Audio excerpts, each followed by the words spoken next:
কালো কুসকুসে মানুষ আমি, আমার কেউ পছন্দই করে না। রাসূল বলেন, কে বলছে তোমার বিয়ে হবে না? যাও, ওই যে মদিনার একটা বাড়ি আছে, ওখানে যাও, তার সুন্দরী মেয়ে আছে, আমার কথা গিয়ে বলো বিয়ে হয়ে যাবে, পাঠায় দিলেন।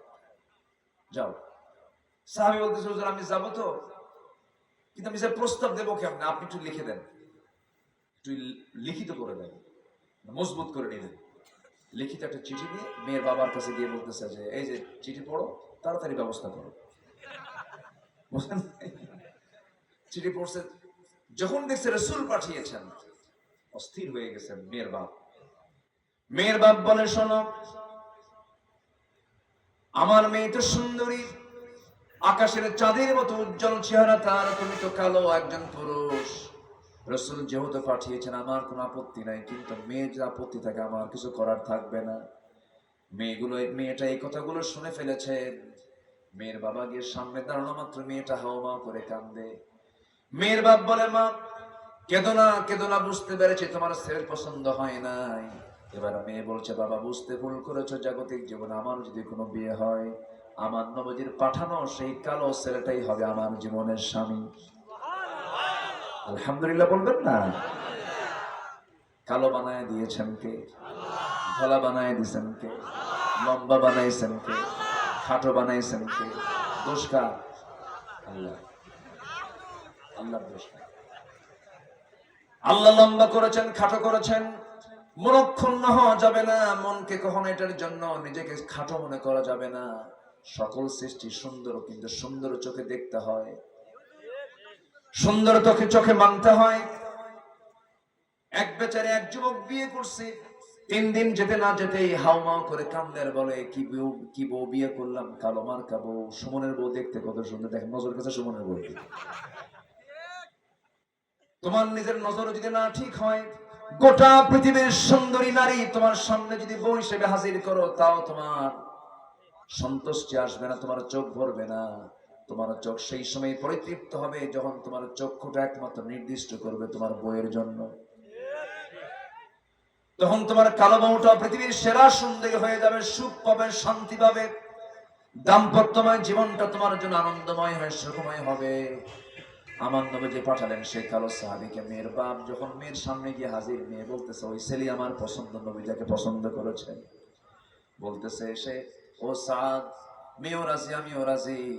এই কালো সাহাবী সাদ আল আসওয়াদ সুলাইমি বলছেন, আমিও তো রাজি। দৌড় মেরে নবীর কাছে চলে গেছেন, রাসূলকে বলছেন, ইয়া রাসূলুল্লাহ, আজকে আমার সফরটা সফল হয়েছে, আজকে সবাই আমাকে পছন্দ করেছে, মেয়েও পছন্দ করেছে, মেয়ের বাপ পছন্দ করেছে, সবাই সম্মতি, সবাই রাজি হয়ে গেছে। রাসূল বললেন, তোমার কি সম্মতি আছে নাকি? আমারও সম্মতি আছে, হুজুর বিয়েটা করায় দেন। রাসূল বলছেন, বিয়ে তো দেবো, তোমার কিছু আছে নাকি? হুজুর আপনি আমাকে যে প্রশ্ন করলেন সেই প্রশ্ন করলে আমার জীবনেও বিয়ে হবে না, টাকা পয়সা কিছুই নাই।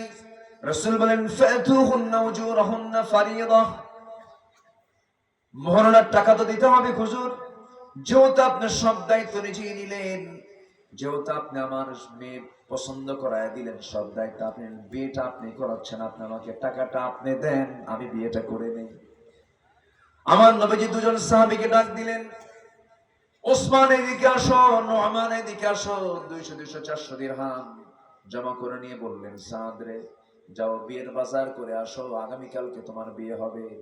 টাকা নিয়ে বাজার করতে গেছেন, মদিনার বাজারে বিয়ের বাজার করতে নিয়ে এক সাহাবী তার কানে কানে এসে বলছে, সাদ, বিয়ের বাজার তো করতে এসেছে, তুমি কি জানো যুদ্ধের কিন্তু ডাক এসেছে, জিহাদের ডাক এসেছে, তুমি কি করবে বলো?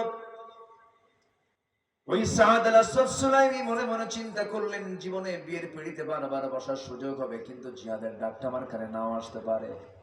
বিয়ের চাইতে জিহাদকে বেশি গুরুত্ব মনে করলেন। ওই 400 দিরহাম দিয়ে বিয়ের বাজার না করে তিনি একটা ঘোড়া কিনলেন, তরবারি কিনলেন, যুদ্ধে ঝাঁপিয়ে পড়লেন, যুদ্ধে অংশগ্রহণ করে শাহাদাত বরণ করলেন। নবীর কানে সংবাদ চলে গেল, নবীজি আমার। দৌড় মেরে তার কাছে গিয়ে দাঁড়ালেন, দাঁড়িয়ে তার চেহারার দিকে তাকায় দেখেন মস্তকটা ছিটকে পড়ে আছে, রক্তাক্ত দেহ। আমার নবীজি তার দিকে তাকায় দেখে একবার হাসেন, একবার কাঁদেন। সাহাবায়ে কেরাম বললেন, ইয়া রাসূলুল্লাহ, আপনি এমন করছেন কেন? একবার কাঁদেন, একবার হাসেন, এর কারণটা কি বলুন তো? রাসূল বলেছেন, ওরে আমার সাহাবীরা, আমার সাদের বিয়ের সকল আয়োজন আমি সম্পন্ন করলাম, কিন্তু আমার সাদ জাগতিক জীবনে একজন নারীকে গ্রহণ করতে পারলো না, স্ত্রী হিসেবে একজন নারীকে কাছে নিতে পারলো না।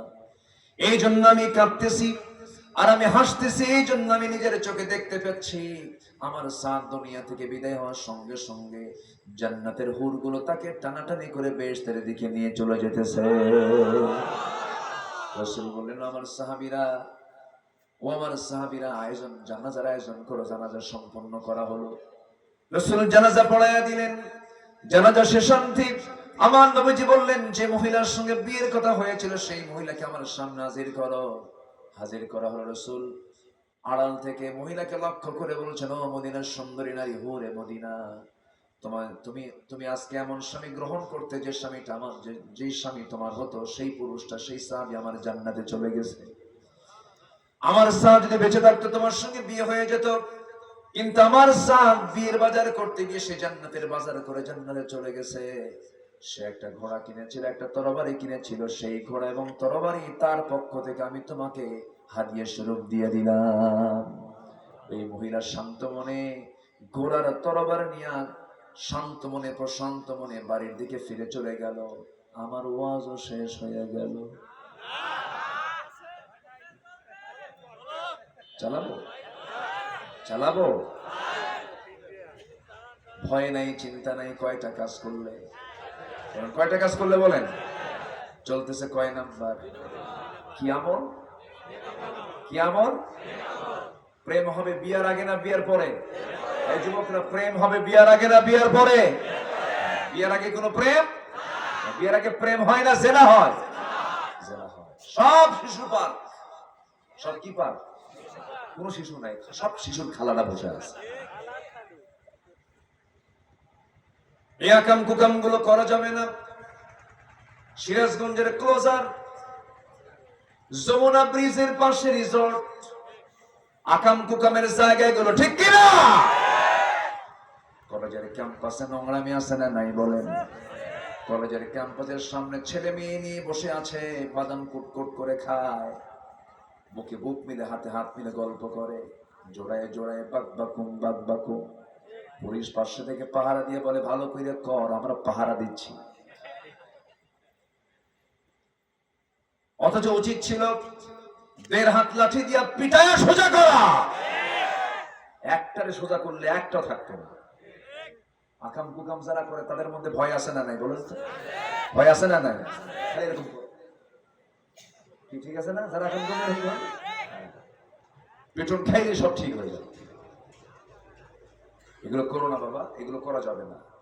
আমরা নেক আমল করবো। হ্যাঁ, হঠাৎ করে যদি কোনো আক্রান্ত হয়ে যাও, সঙ্গে সঙ্গে তওবা করে নিবা কার কাছে? সেদিন একজন প্রশ্ন করছে ফোনে, হুজুর একটা প্রশ্ন, কি 2 বছর যাবত একটা মেয়েকে আমি খুব ভালোবাসি, মেয়ে আমাকে খুব ভালোবাসে, হঠাৎ করে মাসখানেক আগে ওই মেয়েটা আমাকে ফাঁকি দিয়ে চলে গেছে, হুজুর এ কি কেউ গুনাহ হবে না? দেখছেন প্রশ্নের সাইজ দেখেন। বললাম, বাবা তুমি আমাকে ফোনে প্রশ্ন করছো কেন? একটু কাছে আসো, তোমার মায়াবী চেহারা একটু দেখি। আরেকজন প্রশ্ন করছে, হুজুর আমার একজন গার্লফ্রেন্ড আছে, সে যদি শেষ রাতে ফজরের সময় আমাকে ফোন দিয়ে জাগিয়ে দেয়, এতে কি কোনো গুনাহ হবে? দেখছেন, ডাকার আর কোনো লোক খুঁজে পায় না। মানে এখন প্রশ্ন হয়ে গেছে এই মার্কা, সমাজ যেরকম হয়ে গেছে। বিয়ে বউ ছাড়া একটা মানুষের জীবনে কখনো গার্লফ্রেন্ড থাকতে পারে? স্বামী ছাড়া একজন নারীর কোনো বয়ফ্রেন্ড থাকতে পারে? সোজা কথা। আর মাহফিলে কি মায়েরা আছে? আচ্ছা, আশেপাশে মায়েরা আছে তো?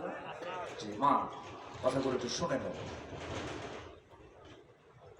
রাস্তার ধারে তো মাঝে মাঝে আওয়াজ এসে ডিস্টার্ব করছে।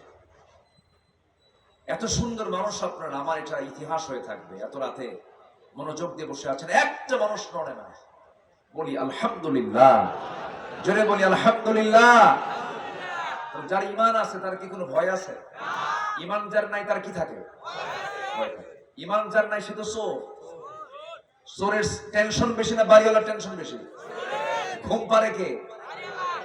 টেনশনে থাকে কে? যার ঈমান নাই সে কি?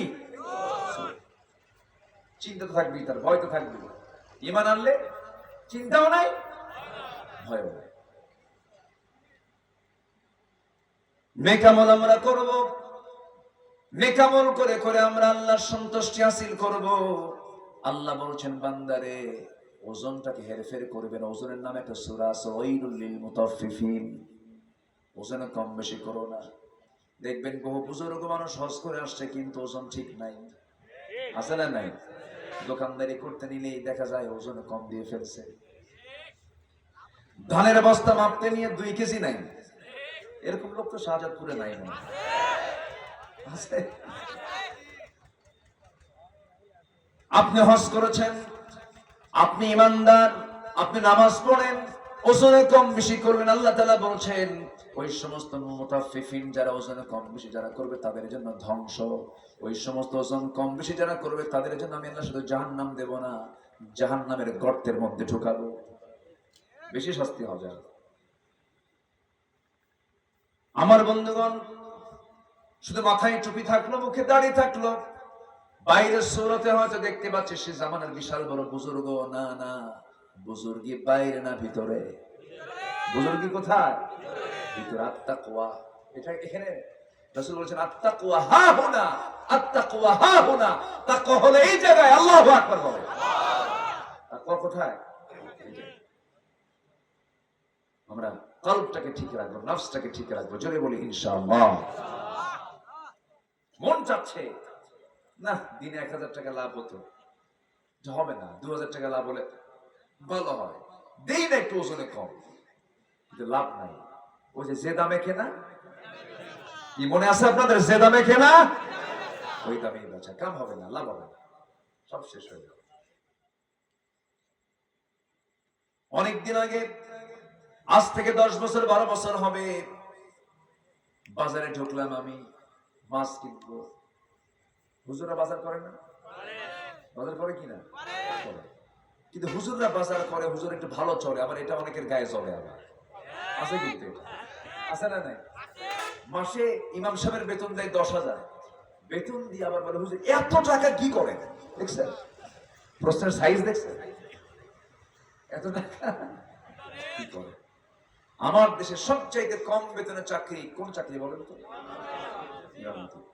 আর মুয়াজ্জিন সবচেয়ে কম বেতন, তাও আবার মাঝে মাঝে 6 মাস বাকি থাকে। সবই তো ঠিক, কিন্তু ব্যবস্থা তো কিছুই করেন না। কঠিন না এটা? কঠিন কিন্তু একটা আচরণ এটা। ম্যাক্সিমাম মসজিদে ইমাম তারা ন্যায্য বেতন পান না। উচিত না এটা, এটা উচিত না। আপনার জীবনের শ্রেষ্ঠ নামাজ আপনি পড়ছেন যার পিছনে, অবশ্যই খেয়াল করার দরকার আছে না নাই? সুইপার যে বেতন পায়, তো সুইপারের যে বেতন, সে বেতনটা ইমামকে দেওয়া হয় না। এখন ইমামকে বাজারে যায় না, আসলে ইমামকে বাজারে যায় না, বাজারে যায়। ইমাম সাহেবের শরীর চড়া হয়ে গেছে, 4 মাস, ডাব খেতে হবে। আপনি ইমাম তো সুস্থ থাকা দরকার, একটা ডাব খাবেন। ওনার 2টা ছেলে মেয়ে, বউ আছে, উনি কি একা ডাব খেতে পারবেন? পারবেন না। তাহলে ওনার 2টা ছেলে মেয়ে, বউ এবং সে 4টা ডাবের দাম এখন কত বলেন তো? কত? আচ্ছা, সর্বনিম্ন 400 টাকা। তাহলে 100 টাকা পিস যদি একটা ডাবের দাম হয় 400 টাকা, তাহলে এই এত দামাদামি করেন না, আমি তো এখানে বেচতেছি না। তাহলে একটা ডাব যদি আপনি কিনতে চান এই টাকা লাগে। আপনি নিজে বাজারে যাচ্ছেন, সব বুঝতেছেন, আপনিও যে ব্যাগ নেন উনিও সে ব্যাগ নেন। যে মুসল্লির এতটুকু টনক নড়ে না যে 6 মাস বাকি থুয়ে দিছি, তো হুজুর তো সূরা না পায় মনে মনে কবে বাজার কি করবো, খাবো কি, বাজার কি খাবো কি, নামাজই তো শেষ। ঠিক কিনা? আমি কি ভুল বলতেছি?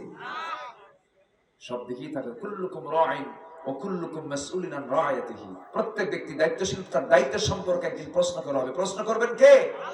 আল্লাহ। তো বাজারে গেছি আমি, আমার রাসূল বাজার করতেন। কাফেররা কইল মালি হাদার রাসূল ইয়াকুলুত তুআম ওয়া ইয়ামশি ফিল আসওয়াক। কেমন রাসূল বাজারে যায় আবার খাবারও খায়? মানে কিছু কিছু লোক আছে হুজুরদের একটু ভিন্ন দেখতে চায়।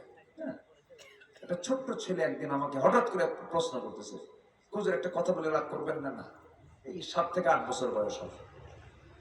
হুজুর আপনারা খুব ভালো মানুষ, আমরা জানি, মুখে দাড়ি আছে, মাথায় টুপি আছে, কি সুন্দর আপনাদের দেখতে দেখা যায়, কিন্তু আপনাদের মানুষ ভালো না কেন? হুজুররা বিয়ে করে আবার বাচ্চা হয়।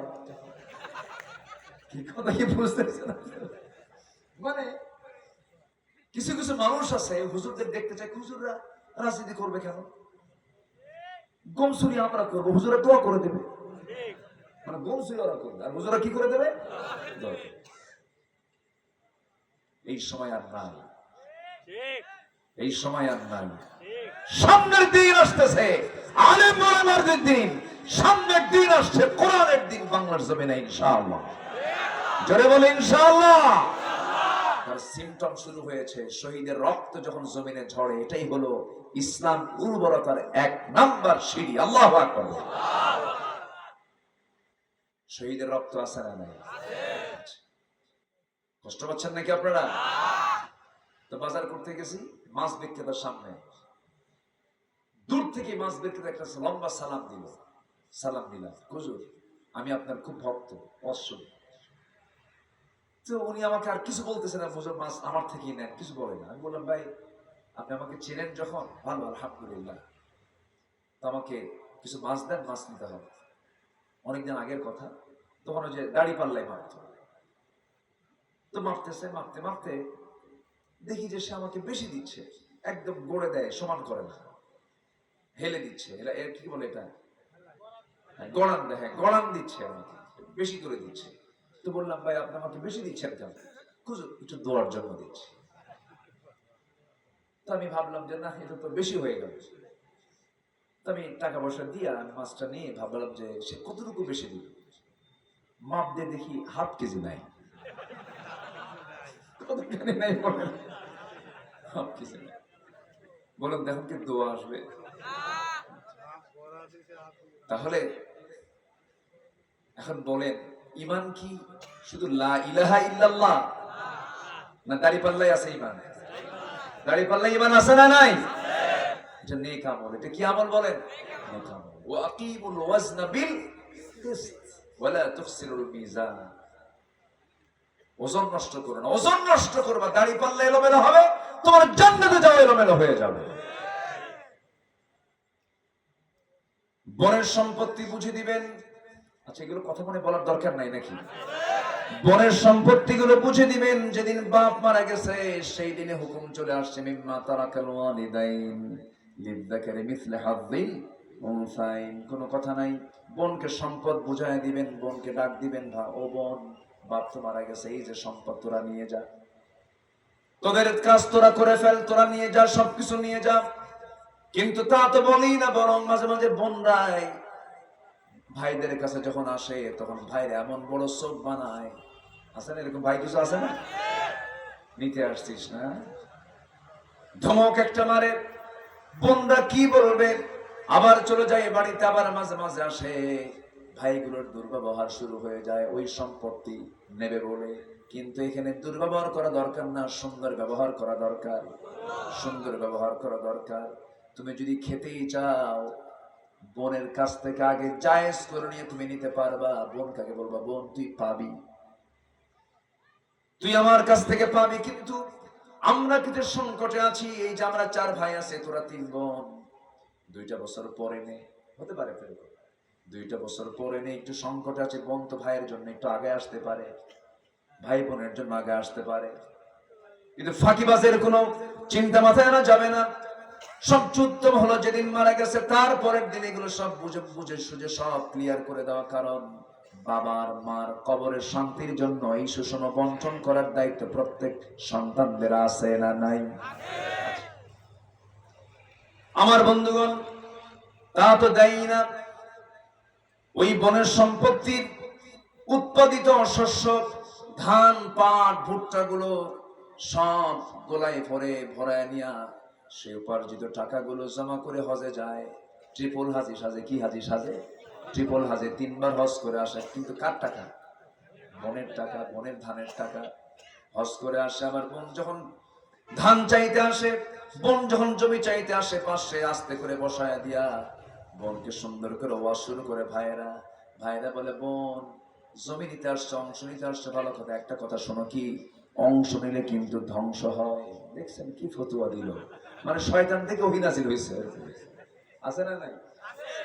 এগুলো করা যাবে না, এগুলো হারাম কাজ।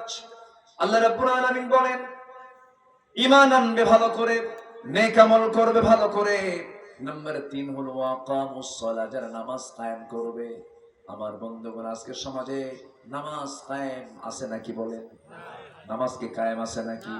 একটা কথা মাথায় রাখবেন, নামাজ কায়েম থাকা মানে সেই সমাজে মদের বোতল পাওয়া যাবে না, সেই সমাজে জেনারেল লাইসেন্স পাওয়া যাবে না, সেই সমাজে কোন নারী কি বোরকা ছাড়া বাইরে দেখা যাবে না। নামাজ কায়েমের বাস্তবিক অবস্থা হবে, নামাজ যখন সমাজে চালু হয়ে যাবে সেই সমাজে কোন নারীকে অবাধ মেলামেশা করতে দেখা যাবে না, মদের বোতল পাওয়া যাবে না, রোজার মাসে দিনের বেলা হোটেল খোলা দেখা যাবে না, কোনো বেশ্যাবৃত্তির লাইসেন্সও পাওয়া যাবে না, সুদের কারবার থাকবে না। এগুলো মনে হয় বাংলার জমিনে নাই, আছে না নাই? তাহলে এখন বলেন নামাজ কি কায়েম আছে? নামাজ তো কায়েম নাই। কিন্তু এই নামাজ কায়েম করতে গেলে সুদখোর আপনার পাশে দাঁড়াবে না বিরুদ্ধে দাঁড়াবে? বিরুদ্ধে দাঁড়াবে। আপনি নামাজ কায়েম করতে যাবেন, জেনাকের আপনার বিরুদ্ধে দাঁড়িয়ে যাবে, আপনাকে বলবে জঙ্গি, আপনাকে বলবে কট্টরপন্থী, আপনাকে বলবে মৌলবাদী। এই সমস্ত কথাগুলো বলে বলে আপনার বিরুদ্ধে মামলা হাঁকায় দেবে, চেষ্টা করবে আপনাকে দুনিয়া থেকে বিদায় করে দেওয়ার। এই দুনিয়াতে 2700